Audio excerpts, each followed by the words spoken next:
नमस्कार बच्चों, आपका एक बार फिर से स्वागत है। हमारा इस सेकेंड वीडियो में ये है क्यू बेसिक का पार्ट 2 वीडियो। तो इस वीडियो में हम लोग जानेंगे क्यू बेसिक के बारे में, और हमने जो पिछली बार पढ़ा था क्यू बेसिक का इंटरफेस, क्यू बेसिक के एलिमेंट्स, उनको डिटेल में जानेंगे। और साथ ही साथ मैं आपको बताऊंगा क्यू बेसिक का एक प्रोग्राम, जिससे आपको ये जानने में मदद मिलेगी कि कैसे क्यू बेसिक का प्रोग्राम हम रन कराते हैं। तो शुरू करते हैं क्यू बेसिक के प्रोग्राम को। नमस्कार बच्चों, सभी का स्वागत है। आज मैं बताऊंगा आपको क्यू बेसिक। तो क्यू बेसिक का ये स्क्रीन है जो आपको दिखाई दे रहा है, कैसे क्यू बेसिक में हम प्रोग्राम बनाते हैं। तो सबसे पहले इंटरफेस जानने की ज़रूरत है। What is interface of QBasic.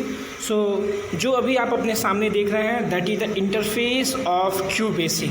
ये क्यू बेसिक का इंटरफेस है। जैसे हम MS वर्ड में टाइप करते हैं, उसी तरह से क्यू बेसिक में भी हमारे पास टाइप करने का ऑप्शन होता है। और MS वर्ड में हम केवल टाइप करते हैं और प्रिंट करते हैं, और क्यू बेसिक में हम कोई भी प्रोग्राम लिखते हैं और प्रोग्राम लिखने के बाद उसे रन कराते हैं। तो लेट्स सी, सबसे पहले हमने CLS कमांड लिखा, और उसके बाद से आज हम नेम और क्लास, सेक्शन और रोल नंबर ये प्रिंट कराने जाएंगे। तो उसके लिए इनपुट कीवर्ड होता है, ये रिजर्व कीवर्ड होते हैं, इसको यूज करते हैं। और डबल कोटेशन के अंदर जो हम लिखते हैं वो हमारे स्क्रीन पर दिखेगा, ताकि हमें आसानी से समझ में आ सके कि हमें क्या लेना है। तो हमने एक n वेरिएबल ले लिया, inter your name n variable.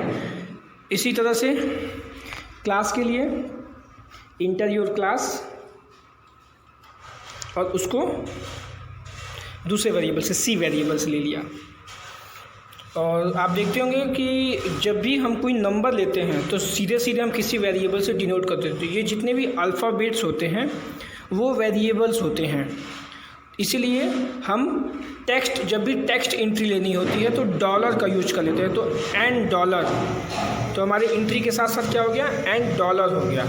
और वही क्लास के साथ आप डायरेक्ट वेरिएबल यूज कर सकते हैं, कोई प्रॉब्लम नहीं है। जैसे मैंने यहाँ पे C ले रखा है। अब नेम हो गया, क्लास हो गया, रोल नंबर ले सकते हैं। और वही मैं फिर से बताने की कोशिश कर रहा हूँ कि कब सिंपल वेरिएबल लेते हैं, कब वेरिएबल डॉलर के साथ लेते हैं। तो डॉलर के साथ तब लेते हैं जब हमें कोई टेक्स्ट वैल्यू, जैसे कोई टेक्स्ट वैल्यू क्या होता है, किसी का नाम टेक्स्ट वैल्यू हो सकता है। मतलब ABCD अगर यूज हुआ है तो वो टेक्स्ट वैल्यू है, और नंबर यूज हुआ है तो वो न्यूमेरिक वैल्यू है। ये समझने की ज़रूरत है। तो टेक्स्ट वैल्यू और न्यूमेरिक वैल्यू।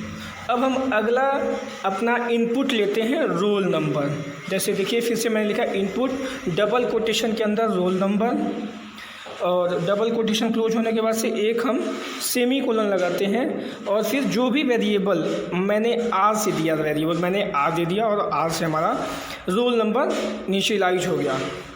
इसी तरह से हम एक और वेरिएबल लेना चाहते हैं, चौथा, इंटर योर स्कूल। तो हमने स्कूल के लिए भी, स्कूल का नाम लेने के लिए भी एक वेरिएबल ले लिया, S ले लिया।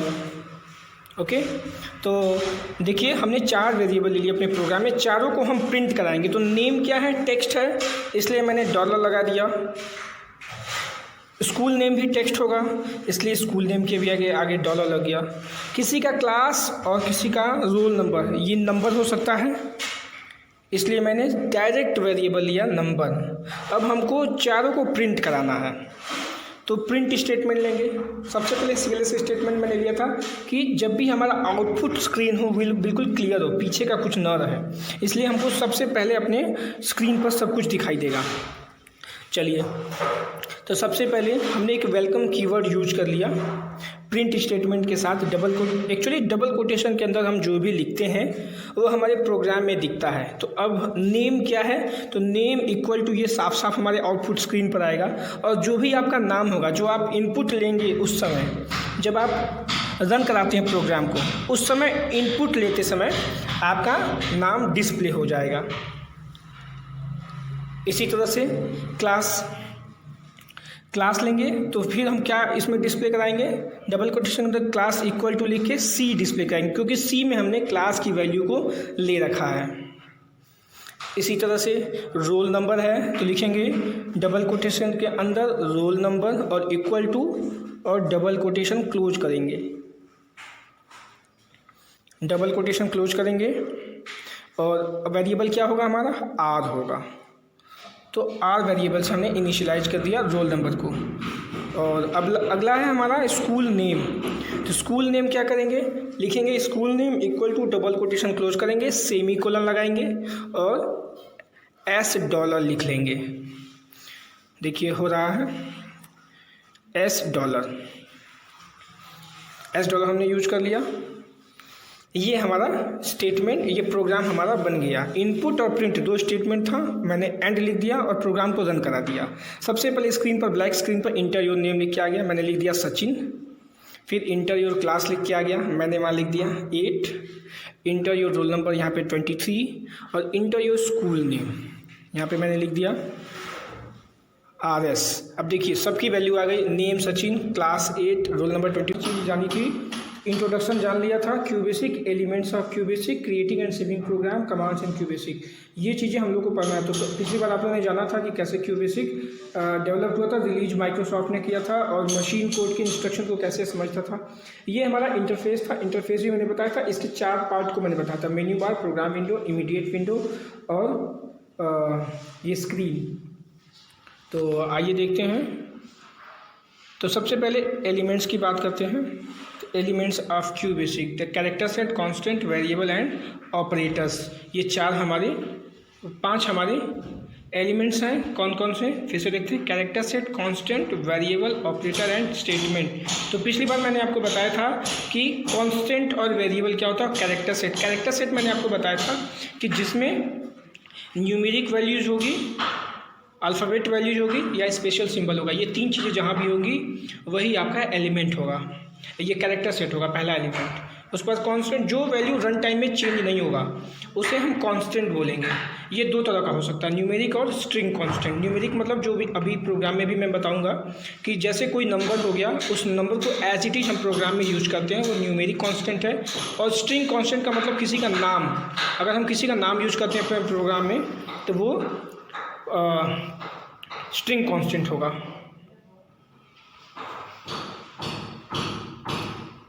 चलिए आगे बढ़ते हैं। वेरिएबल्स। तो वेरिएबल्स क्या होता है, these are the data which can be changed. ये वैल्यू चेंज होती रहती है हमारे प्रोग्राम के एग्जीक्यूशन के साथ साथ, ये वैल्यू चेंज होती रहेगी प्रोग्राम में हमारे। जैसे मान लीजिए मैंने पहली बार कोई बच्चा एंट्री किया प्रोग्राम में और उसने अपना क्लास लिख दिया 6, और अगली बार मैंने उसी प्रोग्राम को रन कराया और वो उसने बच्चे ने लिख दिया क्लास 8। तो पहली बार वैल्यूज़ क्लास 6 थी और अगली बार वैल्यूज़ क्लास 8 हो गई। तो ये क्या था, न्यूमेरिक वेरिएबल था, ये वेरिएबल चेंज हो गया। इसी तरह कोई अपना नाम, बच्चा पहली बार में रन करा रहा है प्रोग्राम, तो उसने नाम अपना अमित डाल दिया। और अब आगे हम जानते हैं ऑपरेटर। ऑपरेटर क्या होता है, ऑपरेटर जैसे आपके पास 2 नंबर है और 2 नंबर को जब आप कोई ऑपरेशन परफॉर्म करते हैं तो एक तीसरी वैल्यू मिलती है, तो उसी को ही हम ऑपरेटर बोल सकते हैं। जैसे प्लस सिंबल है, अगर आपने 2 नंबर लिया है 4 + 5, तो आपको एक तीसरा नंबर मिलता है 9। तो वो कैसे मिलता है, वो प्लस सिंबल की वजह से मिलता है। जब प्लस सिंबल यूज होता है दोनों नंबर के बीच में तो आपको एक नया नंबर मिलता है 9। तो लेट्स सी, देखते हैं। ऑपरेटर भी 3 तरह के होते हैं, अर्थमेटिक ऑपरेटर, रिलेशनल ऑपरेटर और लॉजिकल ऑपरेटर। तो अर्थमेटिक ऑपरेशन आप जान ही रहे हैं कैसे हो सकता है। रिलेशनल ऑपरेटर क्या होता है, ये कंपैरिजन करता है। जैसे इक्वल टू हो गया, लेस देन, ग्रेटर देन। तो कोई भी वैल्यू किसी वैल्यू के बराबर हो सकती है, कोई भी वैल्यू किसी वैल्यू से छोटी हो सकती है, बड़ी हो सकती है, या इक्वल टू नहीं हो सकती। तो these all are called comparison operator. Now let's see logical operator. जब कोई भी वैल्यू ट्रू या फॉल्स मिलती है तो वो लॉजिकल ऑपरेटर बोला जाता है। तो ये 3 तरह के ऑपरेटर थे हमारे। अब आते हैं स्टेटमेंट्स में। तो स्टेटमेंट्स क्या होता है, प्रोग्राम में हम कोई भी स्टेटमेंट डिक्लेयर करते हैं तो उसके लिए हमें स्टेटमेंट देना होता है। तो बेसिकली हमारे पास कुछ स्टेटमेंट्स होते हैं जिनका हम यूज़ क्यूबेसिक के प्रोग्राम में करते हैं। जैसे REM, सबसे पहले अगर हम रेम लिखते हैं REM, तो रेम क्या होता है, रेम से हम प्रोग्राम के ऑब्जेक्टिव को डिसाइड करते हैं। जैसे रेम, और जो भी हम प्रोग्राम बनाना चाहते हैं उससे रिलेटेड कुछ भी नाम लिख देते हैं, that is rem. Rem find sum of 2 number, तो ये क्या हो गया, रेम स्टेटमेंट। इसी तरह लेट स्टेटमेंट का भी यूज करते हैं। CLS स्टेटमेंट का यूज करते हैं जब हमें क्लियर स्क्रीन चाहिए होता है। जब आउटपुट स्क्रीन हमें जो हमारा ब्लैक स्क्रीन होता है उस पर हम चाहते हैं कि बिल्कुल क्लियर हो, तो CLS हम कमांड लेते हैं। इसी तरह से इनपुट कमांड है। हम अभी मैंने आपको प्रोग्राम में बताया था कैसे इनपुट कमांड यूज करते हैं। यूज़र से इनपुट लेने के लिए नंबर के लिए सीधे सीधे हम वेरिएबल ले सकते हैं, और टेक्स्ट के लिए डॉलर सिंबल यूज करते हैं। इसी तरह से जब प्रोग्राम को ओवर करना हो तो एंड कमांड का यूज करते हैं। और गो टू स्टेटमेंट, प्रोग्राम के सेक्शन से कहीं आपको सीधे मूव करना है then you can use go to statement. और प्रिंट कमांड तो सबसे कॉमन यूज करने वाला कमांड है, सबसे कॉमन यूज करने वाला स्टेटमेंट है प्रिंट कमांड। इसे हम सेमीकोलन के बाद से अपनी वेरिएबल्स को लिखते हैं जिससे वो प्रिंट हो जाता है। इसी तरह से जब हम लूपिंग में आते हैं, जब हम कोई लूप लगाते हैं, लूप का मतलब जब हम कोई बड़ी प्रोग्रामिंग करते हैं जिसमें हमें कोई प्रॉब्लम सॉल्व करना होता है, बड़ा प्रॉब्लम सॉल्व करना होता है, इटरेटिव प्रॉब्लम होता है, एक ही कमांड कई बार आता है, तो हम इफ़ देन कमांड यूज करते हैं या if then else command use करते हैं। जैसे 2 नंबर में अगर हमें बड़ा नंबर फाइंड आउट करना है तो हम लॉजिकल ऑपरेटर का यूज करते हैं, ग्रेटर देन या लेस देन का, और उसी हिसाब से हम अपने स्टेटमेंट को अरेंज करते हैं। तो ये तो था हम लोग का पूरा क्यू बेसिक। अब देखते हैं कैसे हम अपने प्रोग्राम को सेव करते हैं।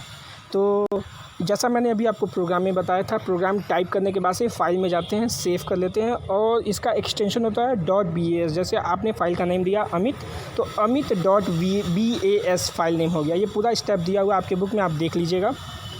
और प्रोग्राम को कैसे रन कराते हैं, रन में जाते हैं और F5 या तो प्रेस कर देते हैं या तो रन में जाते हैं, और रन में प्रोग्राम को क्लिक करके रन करा सकते हैं। तो ये कुछ पैटर्न है, पैटर्न आप भी प्रिंट करा सकते हैं। और पैटर्न के बाद से वो सिंपल सा प्रोग्राम है, ये 2 नंबर के सम का प्रोग्राम है, ये भी आप रन करा सकते हैं। ये आप लिखेंगे अपने ब्लू स्क्रीन पे, ये तो आपका ये ब्लैक स्क्रीन पे ऐसे रन होगा प्रोग्राम। अभी ये ब्लैक एंड वाइट हो गया है, इसलिए अभी आपको ब्लैक दिख रहा है। दूसरे प्रोग्राम में देखिए, तो आपके बुक में कुछ प्रोग्राम हैं, इसको आप देख सकते हैं और बहुत ही आसान है। तो एक्सरसाइज इस चैप्टर का करना नहीं है क्योंकि ये चैप्टर आपके इवैल्यूएशन में नहीं आने वाला है, तो डोंट वरी। अगर आप करना चाहते हैं तो मोस्ट वेलकम, आप कर सकते हैं। लेकिन ये बहुत अच्छी चीज़ है, क्यू बेसिक सीखने की चीज़ है, आप इसे सीख सकते हैं। तो क्यू बेसिक के लिए इतना ही। थैंक यू बच्चों। अगली क्लास में हम फिर एक नए टॉपिक के साथ मिलेंगे। धन्यवाद।